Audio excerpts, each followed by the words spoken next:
그리스도인이라면 성경에서 가장 중요하게 감동을 받아야 될 그러한 말씀이 오늘 본문 말씀입니다. 왜냐하면 하나님이 창조하신 목적을 이 에베소서 2장 10절에서 간단하게 요약을 해놓으셨기 때문입니다. 그러니까 하나님이 사람을 왜 만드셨는지 그것도 모르고 교회를 다닌다고 해봐야 그게 무슨 깊은 의미가 있겠습니까? 그리스도 예수 안에서 선한 일을 위하여 지으심을 받은 자, 이게 창조의 목적이라는 겁니다. 지으심을 받다라는 단어는 크티조라는 헬라어인데 창조하다, 짓다 그런 뜻이죠.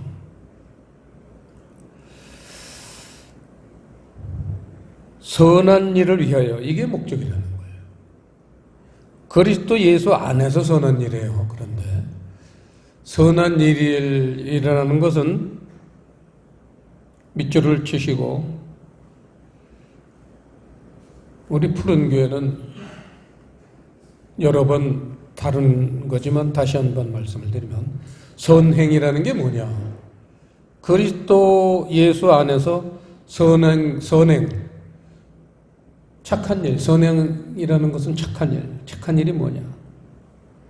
진리를 깨닫고 사랑으로 행함, 사랑의 행함. 이게 선행이에요. 진리를 깨닫고 사랑으로 삶. 이게 선행이에요. 그런데 세상 사람들 중에서도 선행, 착한 일을 하는 사람들은 제법 있습니다. 그러나 그리스도 예수 안에서 해야지만 하나님의 창조의 목적에 합당하게 되는 거죠. 그래서 이제 오늘은 이 창조, 흔히 오늘 설교 제목이 창조는 과거형인가? 본인에게 질문들 해보세요. 여기 본문에서도 지으심을 받은 이라고 과거형으로 나와 있습니다. 그러면 정말 창조라는 것은 그 창세기 1장 1절에서 태초에 하나님이 하늘과 땅을 창조하시니라. 그 이후에는 창조라는 단어는 없어지는 건가? 사라지는 건가? 이 부분에 대해서 우리 그리스도인들이 좀 더 깊게 묵상을 해야 될 단어가 바로 이 창조라는 단어입니다. 왜냐하면 창조의 영역에 대해서는 하나님만 아시지 우리는 몰라요. 창조라는 단어 자체가 우리하고는 아무 관계가 없습니다. 그런데 하나님이 창조라는 단어를 사용하실 때 그 대상이 누구냐면 오늘 본문에 나오지만 사람이란 말이에요. 그렇기 때문에 이 창조의 영역에 대해서 이 하나님의 영역이지만 우리가 알아야 될 필요성이 있지 않겠는가? 왜냐하면 우리에 대한 얘기니까. 그래서 오늘 이 선조들은 창조를 어떻게 이해하고 사셨나? 이거를 성경 말씀을 통해서 우리가 창조에 대해서 한번 영역을 한번 살펴봐야겠습니다. 그래서 성경의 몇 분 선조들을 한번 생각해 보겠습니다. 첫째, 다윗이라는 분, 아주 영적으로 그 누구보다도 민감하고 또 하나님의 세계를 그렇게 깊게 이해하셨던 다윗은 이 창조라는 단어에 대해서 어떤 이해를 가지고 살았느냐? 말씀을 몇 가지 찾아보겠습니다. 시편 51편 10절 합독하시겠습니다. 하나님이여 내 속에 정한 마음을 창조하시고 내 안에 정직한 영을 새롭게 하소서. 시제가 과거형이 아니죠. 현재형이며 미래형에 있다는 것을 우리가 알 수 있죠. 여기서 창조의 그 과거형이라고만 생각하는 우리 그리스도인들이 깨져야 될 부분입니다. 그런데 정한 마음을 창조하시고, 그러면 사람이 마음이 없었습니까? 다윗이? 여기서 마음이 또 생기면 두 마음 가진 남자가 되는 거예요? 그게 아니라 앞에 형용사가 하나 붙었죠. 정한 마음을 창조해 주세요. 그거죠. 그러니까 창조의 영역이 이해가 되시죠? 여기서 정한 이라는 단어는요, 타호르, 이건 반드시 기억하셔야 됩니다. 여러분들에게 해당돼야만 되기 때문에. 타호르라는 단어는요, 뜻을 세 가지 불러드릴게요. 성경사전에. 정결한, 깨끗한, 흠 없는. 우리도 잘 알지만 다윗은 흠이 많은 분이었죠. 정결하지 못한 분이었습니다. 별하별 일을 다 겪으신 분입니다. 옆집 아줌마 데려다가 부인으로 삼은 분입니다. 그리고 남편은 죽여버렸습니다. 간음하고 살인하고 거짓하고 십계명은 다 저지르신 분이 다윗입니다. 오늘 그 옆집 아줌마를 데려왔을 때 당시에 하나님이 가장 귀하게 쓰시는 나라의 선지자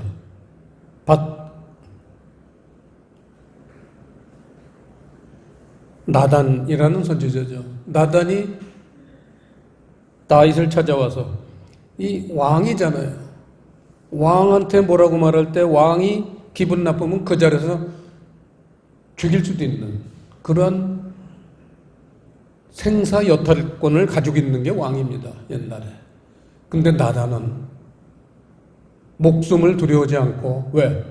하나님이 다윗에게 가서 이 말을 전하라 명을 받았기 때문에, 안전해도 죽니까 어차피 그건 하나님한테 죽니까. 그래서 다윗은 나단은 목숨을 걸고 다윗 왕에게 와서 지적을 하죠.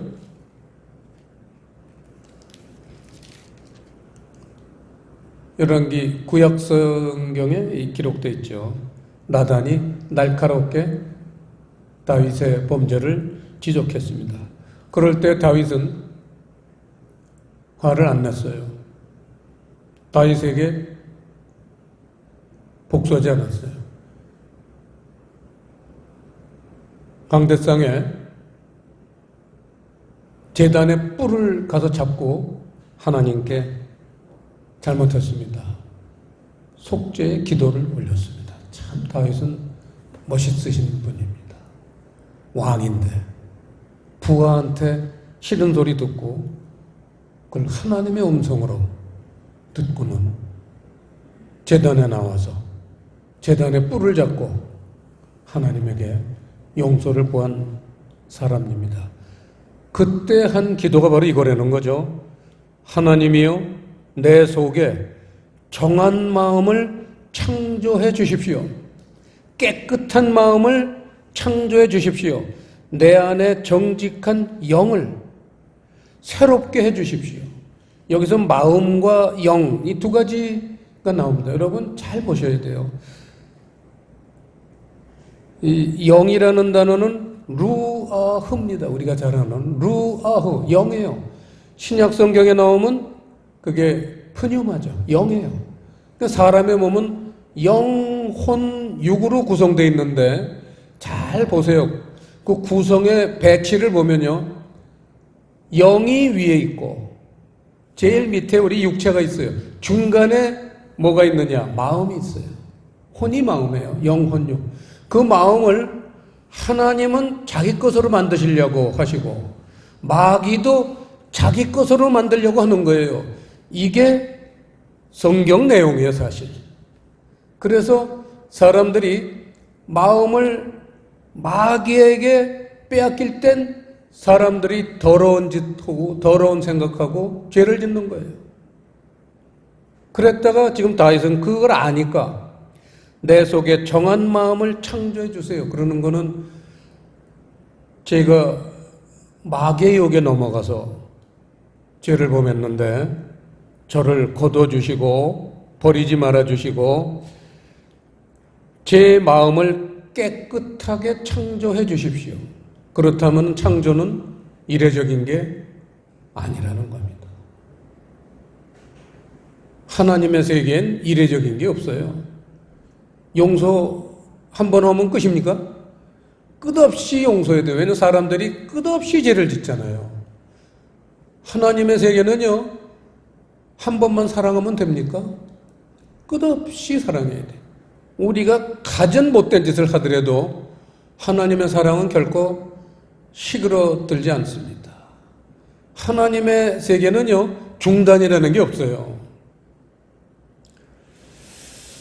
그래서 마음은 깨끗하게 하는 게 창조하는 거고, 그 다음 영은 새롭게 하는 것. 이 새롭게 해달라고 그랬는데, 정직한 영을 그랬어요. 이 정직한이라는 단어는 쿤이라는 단어인데, 영어 성경에 보면 right, R-I-G-H-T, right, 바른 영을 새롭게 해주십시오. 그러니까 바르다라는 거는 마귀에게 붙었던 거를 올바른 쪽으로 붙게 해주십시오. 그걸 기도하는 거예요. 우리 영이 이 마음의 유혹을 받아요. 그래서 구원은 마음이 받는 겁니다. 영혼이 구원을 받는 거예요. 혼이라고도 오고 영혼이라고도 오고 마음이라고도 오고 세 단어는 전부 동격입니다. 그러니까 그 마음이 하나님에게 붙으면 그게 구원이고 마귀에게 붙으면 그게 심판이에요. 저주예요. 아주 간단합니다. 그러니까 우리는 오늘 우리 대표기도 하시는 집사님도 말씀하셨지만 끊임없이 그 도전을 받아요, 마귀에. 그래서 신앙이라는 거는 뭐 어느 일정 기간만 잘하면 되는 게 아니죠. 끝까지 잘해야 돼요. 끝까지. 마지막 한순간이라도 신앙의 줄을 놓치면 그건 어떻게 될지 모르는 거예요. 자, 시편 102편 18절 합독하시겠습니다. 이 일이 장래 세대를 위하여 기록되리니 창조함을 받을 백성이 여호와를 찬송하리로다.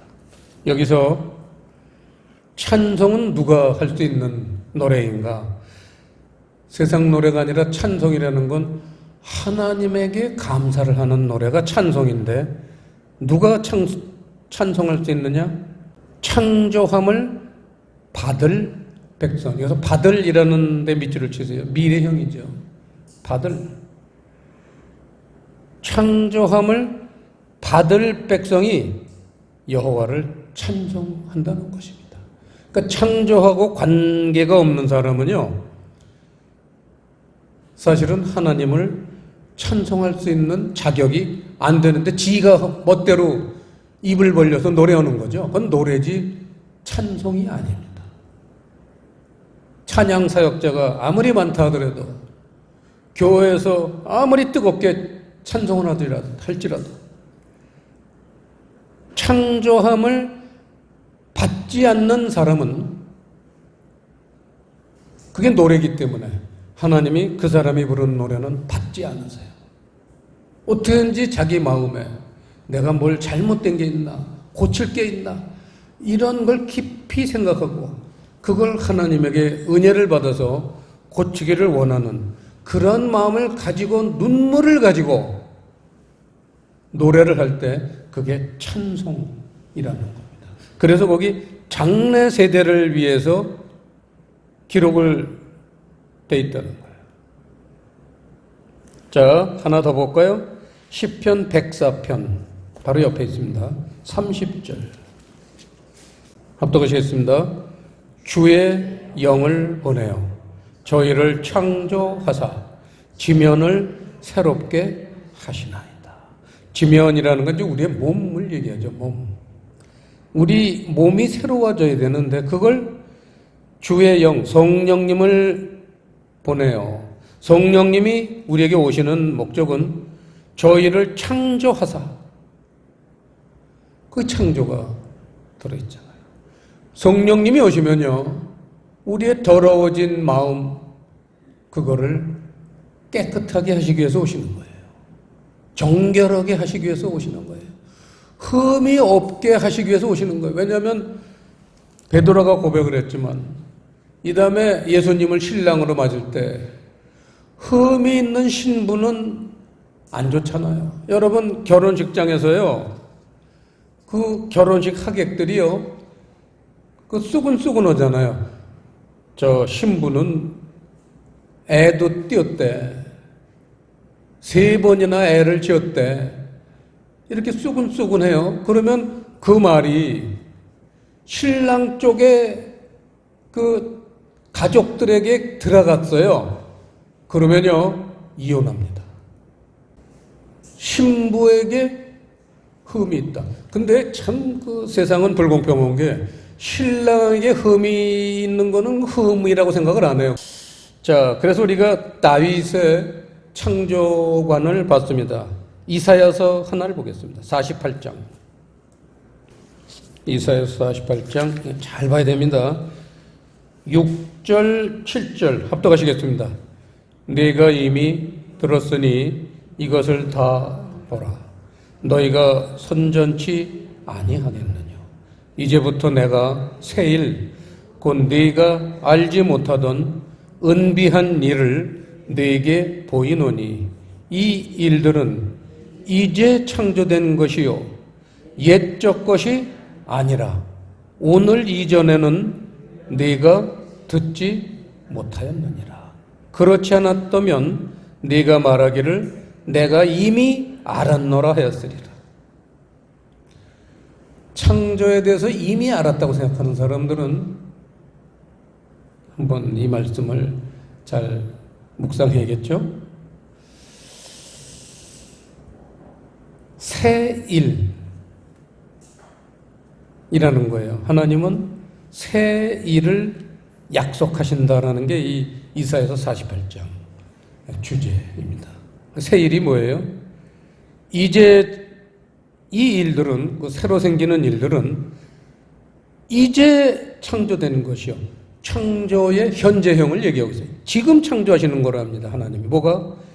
옛적 것이 아니라 오늘 이전에는 네가 듣지 못하였다. 오늘이라는 건 밑줄 치시고 우리가 잘 알잖아요. 오늘이라는 건 시간을 나타내는 단어이기 때문에 영적인 상태입니다. 오늘 육으로 살던 사람들이 영적인 세계로 변화가 오는, 육적 사람이 영적 세계로 변화가 오는 그 시점, 그거를 오늘이라고 하나님은 표현했습니다.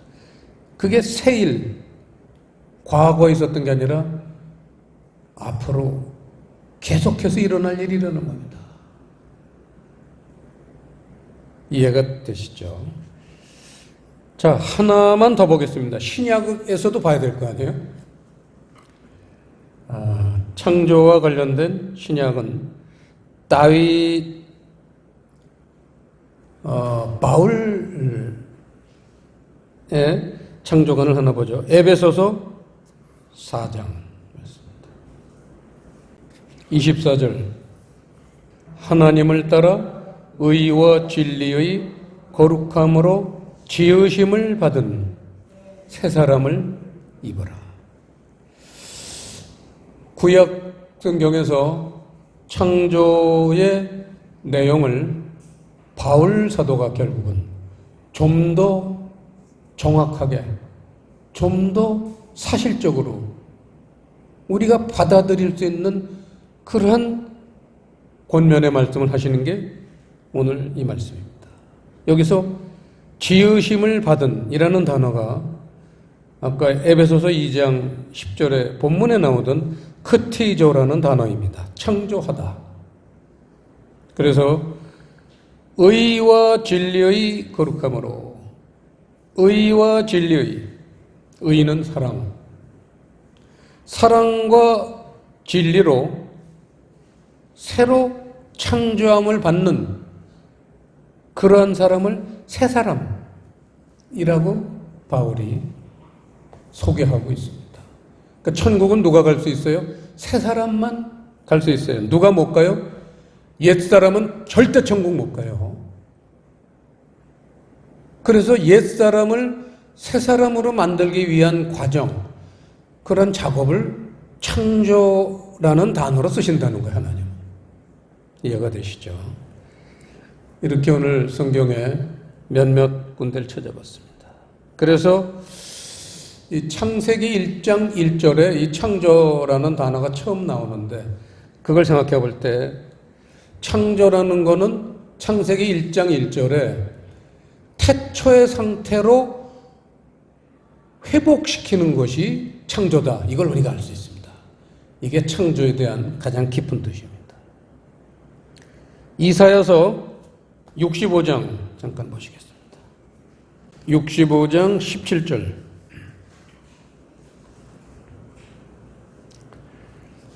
합독하셨습니다.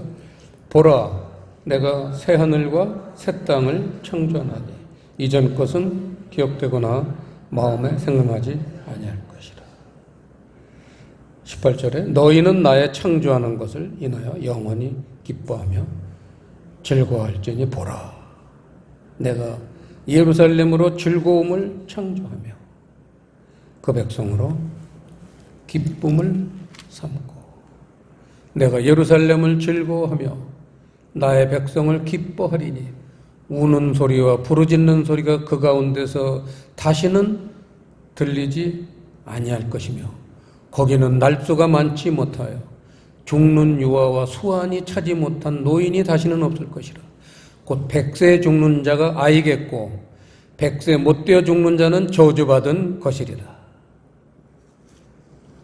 100살이 되지 애들이래요. 그러니까 아직 애들도 못 된 거예요, 우리는요. 영적인 얘기입니다. 그 17절에 새 하늘과 새 땅을 창조하나니 현재형이에요. 새 하늘이라는 건 아까 다윗이 고백한 새로운 영, 정직한 영을 새롭게 하여 주시옵소서. 그게 새 하늘이에요. 새 땅이라는 건 정한 마음을 창조하여 주시고 깨끗한 마음으로 마음을 깨끗하게 해 주십시오. 그게 새 하늘과 새 땅이에요. 성경은 이걸로 끝나죠. 계시록 22장은요. 새 하늘 새 땅이 되는 것이 성경의 끝입니다. 우리의 마음과 우리의 영이 그렇게 본래의 하나님의 창조의 원형대로 회복되는 것, 이게 창조라고 볼 수 있죠. 하나만 더 보겠습니다. 전도서 3장 15절 합독하시겠습니다. 이제 있는 것이, 시작, 이제 있는 것이 옛적에 있었고 장래에 있을 것도 옛적에 있었나니 하나님은 이미 지난 것을 다시 찾으십니다. 옛적 창조이라는 것은 바로 창세기 1장 1절. 태초의 창조 얘기죠. 그래서 그걸 전에 제가 창조의 원형, 아주 유식한 용어를 써서 그렇게 표현한 적이 있습니다. 창조의 원형. The origin of the creation. 오리지널이다 이거죠. 원형. 창조의 오리지널로 돌아가자. 이게 성경의 사실은 목표입니다. 그렇기 때문에 창조는 날마다 일어나야 돼요. 또 영원히 일어나야 돼요. 천국에 가서도 일어나야 돼요. 왜냐하면 그게 멈춰서는 안 되는 거예요. 하나님과 온전하게 하나가 되는, 합해지는 그러한 일은 천국 가서도 중단되면 안 되고 약해지면 안 돼요. 영원히 우리는 하나님과 같아지는 그러한 어떤 스케줄 그 속에 들어가야 됩니다. 이게 오늘 창조에 대한 하나님의 말씀입니다. 이걸 선지자들을 통해서 우리에게 가르쳐 주셨습니다. 우리가 생각하던 과거형이라고 생각했던 창조는 참 웃음거리밖에 안 되는 거죠. 기도하시겠습니다. 아버지 하나님, 오늘 창조는 과거형인가? 이러한 주제에 대해서 주님의 말씀을 통해서 가르침을 받았사오니 이 말씀이 우리의 영의 양식이 되어서 우리가 살아가는데 귀한 재료가 될 수 있도록 은총을 베풀어 주시옵소서. 감사를 드리오며 예수님 이름으로 기도드리옵나이다.